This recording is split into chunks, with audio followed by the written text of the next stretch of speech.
भारत में कृषि कानूनों के खिलाफ चल रहे किसान आंदोलन के बीच भारत सरकार ने ट्विटर को करीब 1200 ट्विटर अकाउंट्स को डिलीट करने को कहा है। भारत की सुरक्षा एजेंसियों का कहना है कि इनमें से कुछ अकाउंट्स गलत जानकारी फैला रहे हैं और किसान आंदोलन को भड़का रहे हैं। साथ ही अकाउंट्स किसान आंदोलन का फायदा उठाकर खालिस्तानी विचारधारा भी फैलाते हैं। सरकार ने इन अकाउंट्स के पाकिस्तान और दूसरे देशों से हैंडल किए जाने की बात भी कही है। जानकारी के मुताबिक आईटी मंत्रालय की ओर से करीब 4 फरवरी को ट्विटर को कुल 1178 ट्विटर अकाउंट्स की लिस्ट सौंपी गई और इस मामले पर ट्विटर की तरफ से एक्शन लिया जाना लेकिन अभी बाकी है। ट्विटर ने सोमवार को कहा कि वो इस मामले पर भारत के टेक्नोलॉजी मिनिस्टर के साथ बातचीत करने की कोशिश कर रहे हैं।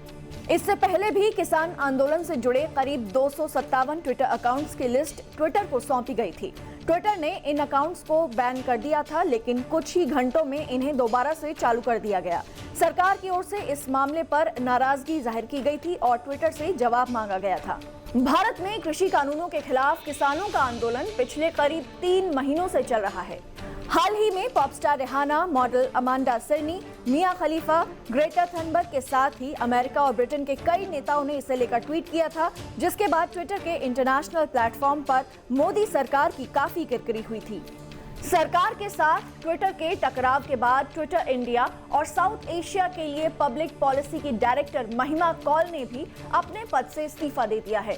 ट्विटर इंडिया की तरफ से कहा गया है, हम भारत सरकार से सम्मान के साथ बात कर रहे हैं और हमने आईटी मिनिस्टर से औपचारिक बातचीत की पेशकश की है। साथ ही ट्विटर की तरफ से कहा गया कि कंपनी के लिए अपने स्थानीय स्टाफ की सुरक्षा पहली प्राथमिकता है। पिछले हफ्ते भारत सरकार की तरफ से ट्विटर को एक नोटिस भेजा गया था। इसमें ट्विटर को चेतावनी दी गई थी और इसमें कहा गया था कि अगर मोदी प्रशासन पर प्रदर्शन कर रहे किसानों के सफाई की कोशिश का इल्जाम लगाने वाले कंटेंट को ट्विटर ब्लॉक नहीं करता है तो इससे ट्विटर के अधिकारियों को जेल हो सकती है या जुर्माना भरना पड़ सकता है। इस घटना के बाद मोदी सरकार की भारतीय जनता पार्टी के सदस्यों ने भी ट्विटर की आलोचना की थी। सोमवार को ट्विटर ने पहली बार ये माना था कि उसे सरकार की तरफ से बात न मानने पर नोटिस मिला है। ट्विटर का हेडक्वार्टर कैलिफोर्निया में स्थित है। कंपनी की तरफ से कहा गया कि कंपनी सभी सरकारी रिपोर्ट्स का रिव्यू करती है और अभिव्यक्ति की आजादी को बरकरार रखते हुए एक्शन लेती है। ट्विटर के प्रवक्ता ने कहा, हम इस बात में मजबूती से विश्वास रखते हैं कि सूचना के खुले और स्वतंत्र आदान प्रदान से विश्व पर सकारात्मक असर पड़ता है। साथ ही ट्वीट्स का बहाव भी रुकना नहीं चाहिए। रॉयटर्स ने जानकारी दी कि सूचना मंत्रालय ने इस मामले पर ऑफिस के घंटों के बाहर जवाब नहीं दिया। वहीं ट्विटर इंडिया की पब्लिक पॉलिसी डायरेक्टर महिमा कौल के इस्तीफे के बाद ट्विटर पर उनके पक्ष में #महिमा प्लीज डोंट गो #ट्रेंड्स चलाए जा रहे हैं। कई ट्विटर यूजर्स ने कहा है कि तुसी मत जाओ। ट्विटर इंडिया के मुताबिक महिमा ने परिवार और रिश्तेदारों को समय देने के लिए अपने पद से इस्तीफा दिया है। महिमा पिछले 5 साल से ट्विटर इंडिया के पॉलिसी डायरेक्टर के पद पर काम कर रही थी और किसान आंदोलन के बीच जनवरी के आखिरी हफ्ते में ये खबर आई थी कि ट्विटर के अधिकारी संसदीय समिति के सामने पेश हुए थे और उनसे पूछा गया था कि पिछले साल नवंबर में गृह मंत्री अमित शाह का ट्विटर अकाउंट क्यों ब्लॉक कर दिया गया।